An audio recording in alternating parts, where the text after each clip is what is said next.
आरोग्य विभागाकडून एकूण 80 पाणी नमुने तपासण्यात आले। दैनंदिन 24 तास तपासणी करून पाणी सोडण्याचं उत्कृष्ट नियोजन यावेळी करण्यात आलं होतं। आरोग्य पथकामार्फत 10 किलोमीटर मधील विविध पिण्याच्या पाण्या स्त्रोतांचे शुद्धीकरण करण्यासाठी विशेष 10 पथकांची नेमणूक करण्यात आली होती।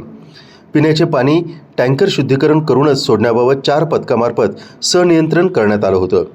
मंदिर परिसरामध्ये धूर फवारणी करण्यात आली।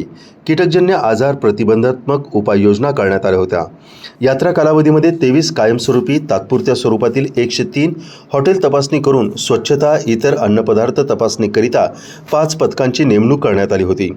आरोग्य विभागाने 267 आरोग्य कर्मचारी वैद्यकीय अधिकाऱ्यांसह आरोग्य सेवा देण्यासाठी चोख व्यवस्था करण्यात आली होती।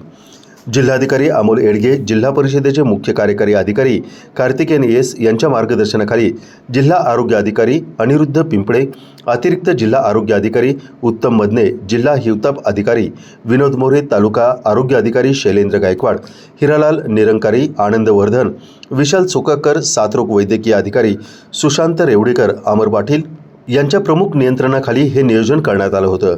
भाविकांना उष्माघाताचा त्रास कमी करण्यासाठी क्षार संजीवनीची विशेष व्यवस्था करण्यात आली होती। भाविकांसाठी मंदिर परिसरामध्ये सुसज्ज 3 वैद्यकीय पथकं, 20 रुग्णवाहिकांसह मोबाईल वैद्यकीय पथकं, पूरक औषध व्यवस्था, अन्य साधन सामग्री उपलब्ध करून देण्यात आली होती।